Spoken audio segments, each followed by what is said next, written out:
मेरे प्यारे देशवासियों, नमस्कार। आप सब लॉकडाउन में इस मन की बात को सुन रहे हैं। इस मन की बात के लिए आने वाले सुझाव, फोन कॉल की संख्या सामान्य रूप से कई गुना आपकी यह मन की बातें मेरे तक पहुंची हैं। मैंने कोशिश की है कि इनको ज्यादा से ज्यादा पढ़ पाऊं, सुन पाऊं। आपकी बातों से कई ऐसे पहलू जानने को मिले हैं जिन पर इस आपाधापी में ध्यान ही नहीं जाता है। मेरा मन करता है कि युद्ध के बीच हो रही इस मन की बात में उन्हीं कुछ पहलुओं को आप सभी देशवासियों के साथ बांटूं। साथियों, भारत की कोरोना के खिलाफ लड़ाई सही मायने में पीपल ड्रिवन है। भारत में कोरोना के खिलाफ लड़ाई जनता लड़ रही है, आप लड़ रहे हैं। जनता के साथ मिलकर शासन प्रशासन लड़ रहा है। भारत जैसा विशाल देश जो विकास के लिए प्रयत्नशील है, गरीबी से निर्णायक लड़ाई लड़ रहा है। उसके पास कोरोना से लड़ने और जीतने का यही एक तरीका है। और हम भाग्यशाली हैं कि आज पूरा देश का हर नागरिक, जन जन इस लड़ाई का सिपाही है, लड़ाई का नेतृत्व कर रहा है। आप कहीं भी नजर डालिए, आपको एहसास हो जाएगा कि भारत की लड़ाई पीपल ड्रिवन है। जब पूरा विश्व इस महामारी के संकट से जूझ रहा है, भविष्य में जब इसकी चर्चा होगी, उसकी तौर तरीकों की चर्चा होगी, मुझे विश्वास है कि भारत की ये पीपल ड्रिवन लड़ाई, इसकी जरूर चर्चा होगी। पूरे देश में, गली मोहल्लों में, जगह जगह पर आज लोग एक दूसरे की सहायता के लिए आगे आए हैं। गरीबों के लिए खाने से लेकर राशन की व्यवस्था हो, लॉकडाउन का पालन हो, अस्पतालों की व्यवस्था हो, मेडिकल इक्विपमेंट का देश में ही निर्माण हो। आज पूरा देश एक लक्ष्य, एक दिशा, साथ साथ चल रहा है। ताली, थाली, दिया, मोमबत्ती, इन सारी चीजों ने जो भावनाओं को जन्म दिया, जिस जज्बे से देशवासियों ने कुछ न कुछ करने की ठान ली, हर किसी को इन बातों ने प्रेरित किया है। शहर हो या गांव, ऐसा लग रहा है जैसे देश में एक बहुत बड़ा महायज्ञ चल रहा है, जिसमें हर कोई अपना योगदान देने के लिए आतुर है। हमारे किसान भाई बहनों को ही देखिए, एक तरफ वो इस महामारी के बीच अपने खेतों में दिन रात मेहनत कर रहे हैं और इस बात की भी चिंता कर रहे हैं कि देश में कोई भी भूखा न सोए। कोई अपनी पूरी पेंशन या पुरस्कार में मिली राशि को पीएम केयर्स में जमा करा रहा है। कोई हर रोज सैकड़ों गरीबों को मुफ्त भोजन करा रहा है। कोई मास्क बना रहा है। कहीं हमारे मजदूर भाई बहन क्वारंटीन में रहते हुए जिस स्कूल में रह रहे हैं, उसकी रंगाई पुताई कर रहे हैं। साथियों, दूसरों की मदद के लिए आपके भीतर हृदय के किसी कोने में जो ये उमड़ता घुमड़ता भाव है ना, वही कोरोना के खिलाफ भारत की इस लड़ाई को ताकत दे रहा है। वही इस लड़ाई को सच्चे मायने में पीपल ड्रिवन बना रहा है। और हमने देखा है पिछले कुछ साल में हमारे देश में यह मिजाज बना है, निरंतर मजबूत होता रहा है। चाहे करोड़ों लोगों का गैस सब्सिडी छोड़ना हो, लाखों सीनियर सिटीजन का रेलवे सब्सिडी छोड़ना हो, स्वच्छ भारत अभियान का नेतृत्व लेना हो, टॉयलेट बनाने हो, अनगिनत बातें ऐसी है। इन सारी बातों से पता चलता है हम सबको एक मन, एक मजबूत धागे से पिरो दिया है, एक होकर देश के लिए कुछ करने की प्रेरणा दी है। मेरे प्यारे देशवासियों, मैं पूरी नम्रता पूर्वक, बहुत ही आदर के साथ आज 130 करोड़ देशवासियों की इस भावना को सर झुका करके नमन करता हूं। आप अपनी भावना के अनुरूप देश के लिए अपनी रुचि के हिसाब से अपने समय के अनुसार कुछ कर सके, इसके लिए सरकार ने एक डिजिटल प्लेटफॉर्म भी तैयार किया है। ये प्लेटफॉर्म है covidwarriors.gov.in। मैं दोबारा बोलता हूं, covidwarriors.gov.in। सरकार ने इस प्लेटफॉर्म के माध्यम से तमाम सामाजिक संस्थाओं के वॉलंटियर्स, सिविल सोसाइटी के प्रतिनिधि और स्थानीय प्रशासन को एक दूसरे से जोड़ दिया है।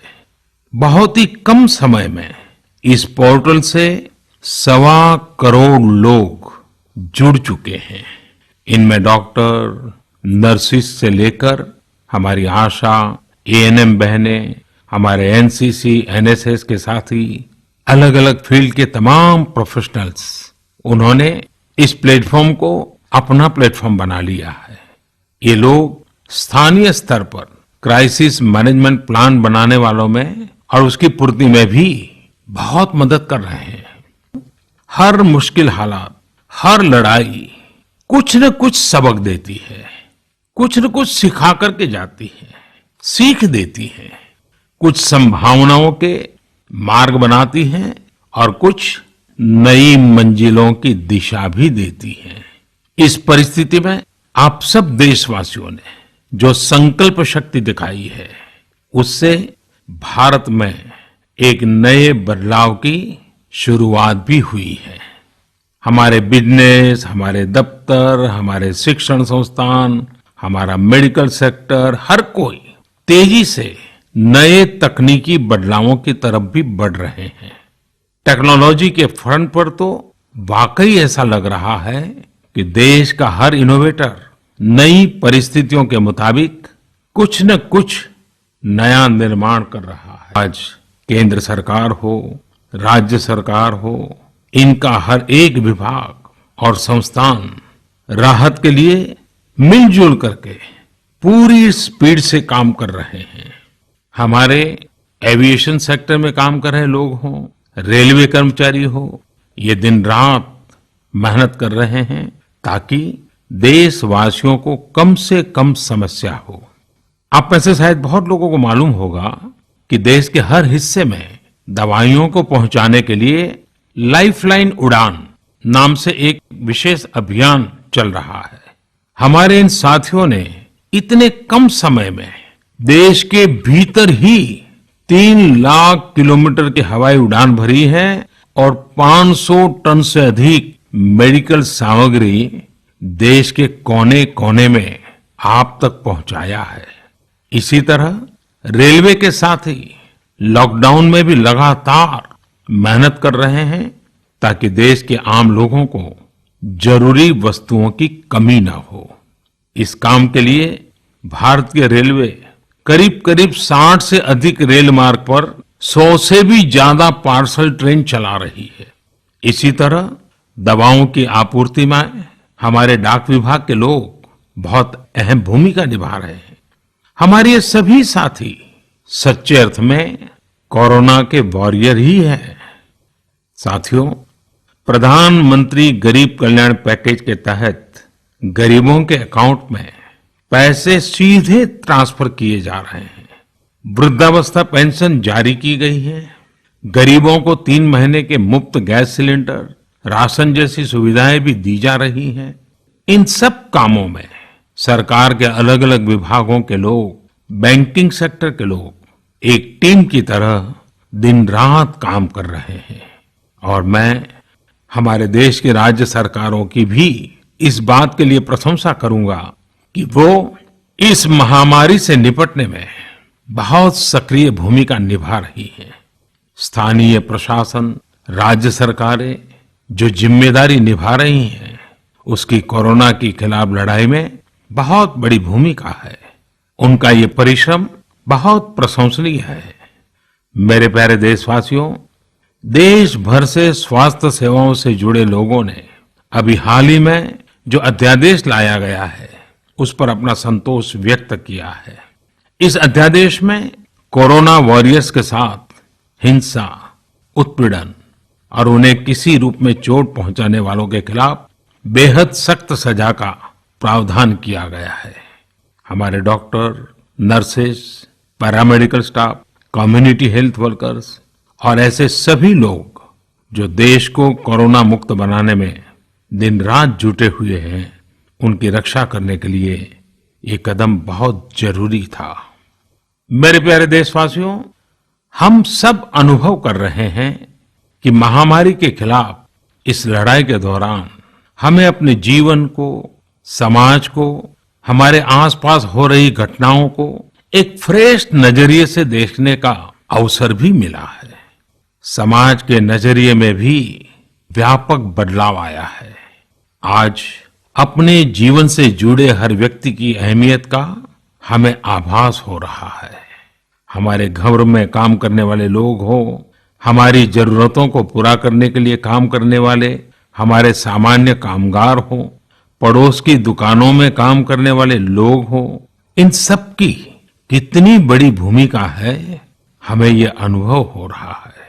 इसी तरह जरूरी सेवाओं की डिलीवरी करने वाले लोग, मंडियों में काम करने वाले हमारे मजदूर भाई बहन, हमारे आस पड़ोस के ऑटो चालक, रिक्शा चालक, आज हम अनुभव कर रहे हैं कि इन सब के बिना हमारा जीवन कितना मुश्किल हो सकता है।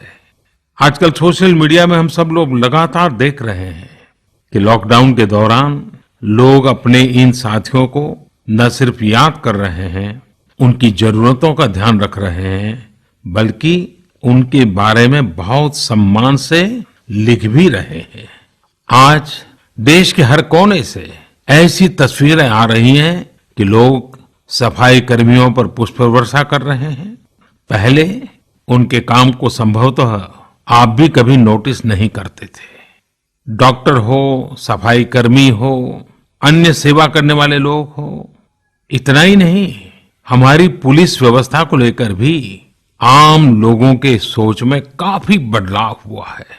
पहले पुलिस के विषय में सोचते ही नकारात्मकता के सिवाय हमें कुछ नजर नहीं आता था। हमारे पुलिसकर्मी आज गरीबों, जरूरतमंदों को खाना पहुंचा रहे हैं, दवा पहुंचा रहे हैं। जिस तरह से हर मदद के लिए पुलिस सामने आ रही है, इससे पुलिसिंग का मानवीय और संवेदनशील पक्ष हमारे सामने उभर करके आया है, हमारे मन को झकझोर दिया है, हमारे दिल को छू लिया है। एक ऐसा अवसर है जिसमें आम लोग पुलिस से भावात्मक तरीके से जुड़ रहे हैं। हमारे पुलिस कर्मियों ने इसे जनता की सेवा के एक अवसर के रूप में लिया है और मुझे पूरा विश्वास है इन घटनाओं से आने वाले समय में सच्चे अर्थ में बहुत ही सकारात्मक बदलाव आ सकता है और हम सब ने इस सकारात्मकता को कभी भी नकारात्मकता के रंग से रंगना नहीं है। अक्सर सुनते हैं प्रकृति, विकृति और संस्कृति। इन शब्दों को एक साथ देखें और इसके पीछे के भाव को देखें तो आपको जीवन को समझने का भी एक नया द्वार खुलता हुआ दिखेगा। अगर मानव प्रकृति की चर्चा करें तो ये मेरा है, मैं इसका उपयोग करता हूं।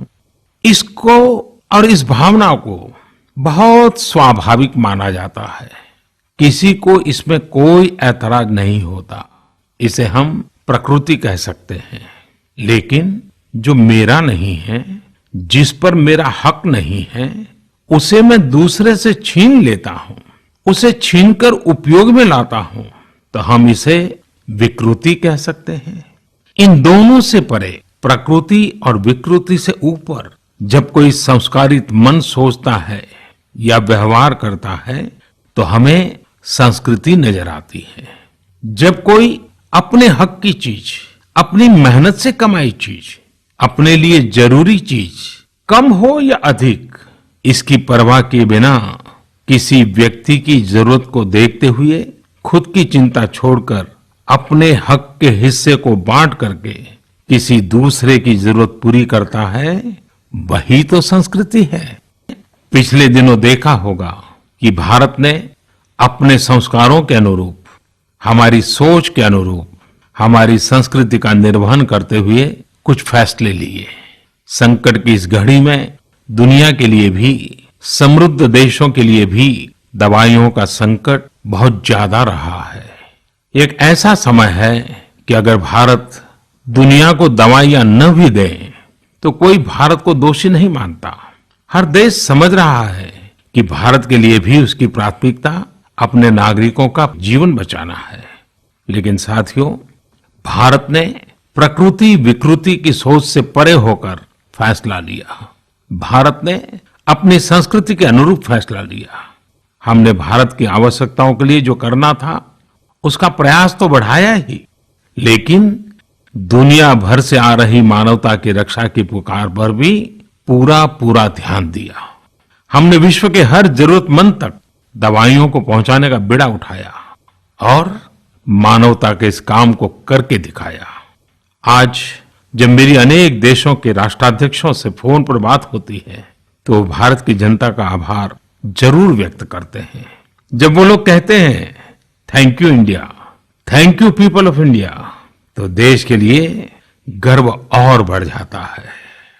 इसी तरह इस समय दुनिया भर में भारत के आयुर्वेद और योग के महत्व को भी लोग बड़े विशिष्ट भाव से देख रहे हैं। सोशल मीडिया पर देखिए, हर तरफ इम्यूनिटी बढ़ाने के लिए किस तरह से भारत के आयुर्वेद और योग की चर्चा हो रही है। कोरोना की दृष्टि से आयुष मंत्रालय ने इम्यूनिटी बढ़ाने के लिए जो प्रोटोकॉल दिया था, मुझे विश्वास है कि आप लोग इसका प्रयोग जरूर कर रहे होंगे। गर्म पानी, काढ़ा और जो अन्य दिशा निर्देश आयुष मंत्रालय ने जारी किए हैं वो आप अपनी दिनचर्या में शामिल करेंगे तो आपको बहुत लाभ होगा। साथियों, वैसे ये दुर्भाग्य रहा है कि कई बार हम अपनी ही शक्तियां और समृद्ध परंपराओं को पहचानने से इनकार कर देते हैं। लेकिन जब विश्व का कोई दूसरा देश एविडेंस बेस्ड रिसर्च के आधार पर वही बात करता है, हमारी फॉर्मूला हमें सिखाता है, तो हम उसे हाथों हाथ ले लेते हैं। संभवतः इसके पीछे एक बहुत बड़ा कारण सैकड़ों वर्षों की हमारी गुलामी का कालखंड रहा है। इस वजह से कभी कभी हमें अपनी ही शक्ति पर विश्वास नहीं होता है, हमारा आत्मविश्वास कम नजर आता है। इसलिए हम अपने देश की अच्छी बातों को, हमारे पारंपरिक सिद्धांतों को एविडेंस बेस्ड रिसर्च के आधार पर आगे बढ़ाने के बजाय उसे छोड़ देते हैं, उसे हीन समझने लगते हैं। भारत की युवा पीढ़ी को अब इस चुनौती को स्वीकार करना होगा। जैसे विश्व ने योग को सहज स्वीकार किया है, वैसे ही हजारों वर्षों पुराने हमारे आयुर्वेद के सिद्धांतों को भी विश्व अवश्य स्वीकार करेगा। हाँ, इसके लिए युवा पीढ़ी को संकल्प लेना होगा और दुनिया जिस भाषा में समझती है उस वैज्ञानिक भाषा में हमें समझाना होगा, कुछ करके दिखाना होगा। साथियों, वैसे कोविड-19 के कारण कई सकारात्मक बदलाव हमारे काम करने के तरीके, हमारी जीवन शैली और हमारी आदतों में भी स्वाभाविक रूप से अपनी जगह बना रहे हैं। आपने सबने भी महसूस किया होगा इस संकट ने कैसे अलग अलग विषयों पर हमारी समझ और हमारी चेतना को जागरूक किया है। जो असर हमें अपने आसपास देखने को मिल रहे हैं, इनमें सबसे पहला है मास्क पहनना और अपने चेहरे को ढककर रखना। कोरोना की वजह से बदलते हुए हालात में मास्क भी हमारे जीवन का हिस्सा बन रहा है। वैसे हमें इसकी भी आदत कभी नहीं रही कि हमारे आसपास के बहुत सारे लोग मास्क में दिखे, लेकिन अब हो यही रहा है। हाँ, इसका ये मतलब नहीं है कि जो मास्क लगाते हैं वे सभी बीमार हैं। आप देखिएगा, मास्क अब सभ्य समाज का प्रतीक बन जाएगा। अगर बीमारी से खुद को बचना है और दूसरों को भी बचाना है तो आपको मास्क लगाना पड़ेगा। और कि सार्वजनिक स्थानों पर थूकने के क्या नुकसान हो सकते हैं, यहां वहां कहीं पर भी थूक देना गलत आदतों का हिस्सा बना हुआ था। ये स्वच्छता और स्वास्थ्य को गंभीर चुनौती भी देता था। वैसे एक तरह से देखें तो हम हमेशा से ही इस समस्या को जानते रहे, लेकिन ये समस्या समाज से समाप्त होने का नाम ही नहीं ले रही थी। अब वो समय आ गया है कि इस बुरी आदत को हमेशा हमेशा के लिए खत्म कर दिया जाए। कहते भी हैं कि बेटर लेट देन नेवर। तो देर भले हो गई हो, लेकिन अब ये थूकने की आदत छोड़ देनी चाहिए। ये बातें जहां बेसिक हाइजीन का स्तर बढ़ाएंगी, वहीं कोरोना संक्रमण को फैलने से रोकने में भी मदद करेगी। मेरे प्यारे देशवासियों, ये सुखद संयोग ही है कि आज जब आपसे मैं मन की बात कर रहा हूं, तो अक्षय तृतीया का पवित्र पर्व भी है। साथियों, क्षय का अर्थ होता है विनाश, लेकिन जो कभी नष्ट नहीं हो, जो कभी समाप्त नहीं हो, वो अक्षय है। आज के कठिन समय में यह एक ऐसा दिन है जो हमें याद दिलाता है कि हमारी आत्मा, हमारी भावना अक्षय है।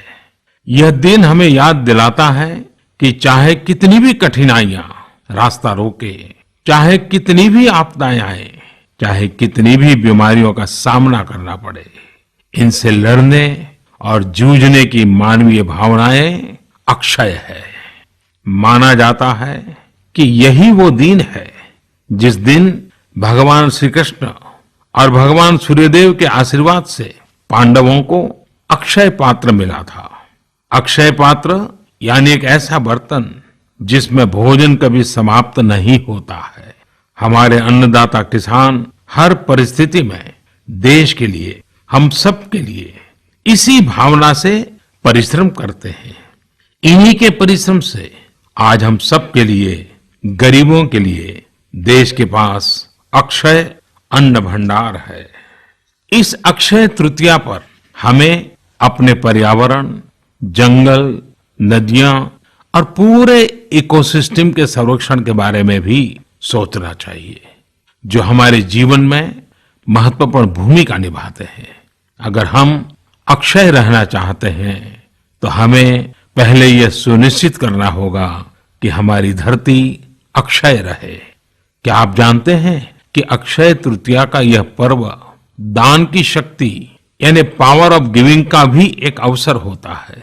हम हृदय की भावना से जो कुछ भी देते हैं, वास्तव में महत्व उसी का होता है। यह बात महत्वपूर्ण नहीं है कि हम क्या देते हैं और कितना देते हैं। संकट के इस दौर में हमारा छोटा सा प्रयास हमारे आसपास के बहुत से लोगों के लिए बहुत बड़ा संबल बन सकता है। साथियों, जैन परंपरा में भी यह बहुत पवित्र दिन है, क्योंकि पहले तीर्थंकर भगवान ऋषभदेव के जीवन का यह एक महत्वपूर्ण दिन रहा है। ऐसे में जैन समाज इसे एक पर्व के रूप में मनाता है, और इसलिए ये समझना आसान है कि क्यों इस दिन को लोग किसी भी शुभ कार्य को प्रारंभ करना पसंद करते हैं।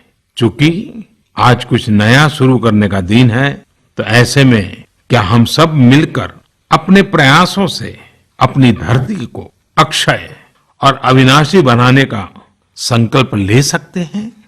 साथियों, आज भगवान बसवेश्वर जी की भी जयंती है। ये मेरा सौभाग्य रहा है कि मुझे भगवान बसवेश्वर की स्मृतियां और उनके संदेश से बार बार जुड़ने का, सीखने का अवसर मिला है। देश और दुनिया में भगवान बसवेश्वर के सभी अनुयायियों को उनकी जयंती पर बहुत बहुत शुभकामनाएं। साथियों, रमजान का भी पवित्र महीना शुरू हो चुका है। जब पिछली बार रमजान मनाया गया था, तो किसी ने सोचा भी नहीं था कि इस बार रमजान में इतनी बड़ी मुसीबतों का भी सामना करना पड़ेगा। लेकिन अब जब पूरे विश्व में ये मुसीबत आ ही गई है, तो हमारे सामने अवसर है इस रमजान को संयम, सद्भावना, संवेदनशीलता और सेवा भाव का प्रतीक बनाएं। इस बार हम पहले से ज्यादा इबादत करें, ताकि ईद आने से पहले दुनिया कोरोना से मुक्त हो जाए और हम पहले की तरह उमंग और उत्साह के साथ ईद मनाएं। मुझे विश्वास है कि रमजान के इन दिनों में स्थानीय प्रशासन के दिशा निर्देशों का पालन करते हुए कोरोना के खिलाफ चल रही इस लड़ाई को हम और मजबूत करेंगे। सड़कों पर, बाजारों में, मोहल्लों में फिजिकल डिस्टेंसिंग के नियमों का पालन अभी बहुत आवश्यक है। मैं आज उन सभी कम्युनिटी लीडर्स के प्रति भी आभार प्रकट करता हूं जो 2 गज दूरी और घर से बाहर नहीं निकलने को लेकर लोगों को जागरूक कर रहे हैं। वाकई कोरोना ने इस बार भारत समेत दुनिया भर में त्योहारों को मनाने का स्वरूप ही बदल दिया है, रंग रूप बदल दिए हैं। अभी पिछले दिनों ही हमारे यहाँ भी बिहू, बैसाखी, पुथंडू, विशु की लोगों ने कैसे इन त्योहारों को घर में रहकर और बड़ी सादगी के साथ और समाज के प्रति शुभ चिंतन के साथ वे इन त्योहारों को अपने दोस्तों और परिवारों के साथ पूरे उत्साह और उमंग के साथ मनाते थे। घर के बाहर निकलकर अपनी खुशी साझा करते थे। लेकिन इस बार हर किसी ने संयम बरता, लॉकडाउन के नियमों का पालन किया। हमने देखा है कि इस बार हमारे ईसाई दोस्तों ने ईस्टर भी घर पर ही मनाया है। अपने समाज, अपने देश के प्रति ये जिम्मेदारी निभाना आज की बहुत बड़ी जरूरत है। कोरोना जैसे वैश्विक महामारी को परास्त कर पाएंगे।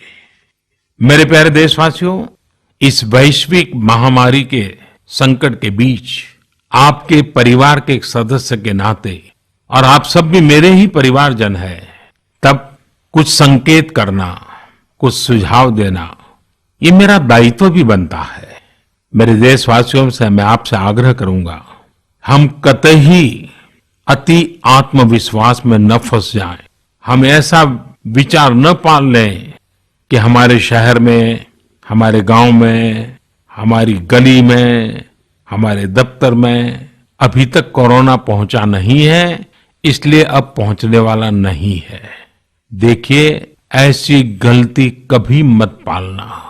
दुनिया का अनुभव हमें बहुत कुछ कह रहा है और हमारे यहां तो बार बार कहा जाता है, सावधानी हटी तो दुर्घटना घटी। मौका पाते ही दोबारा बढ़कर खतरनाक हो जाती है।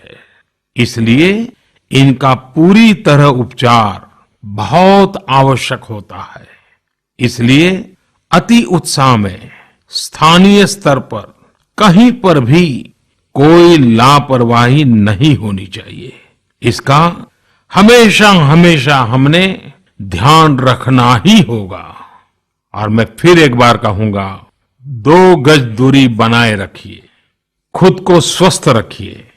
2 गज दूरी बहुत है जरूरी। आप सबके उत्तम स्वास्थ्य की कामना करते हुए मैं मेरी बात को समाप्त करता हूं।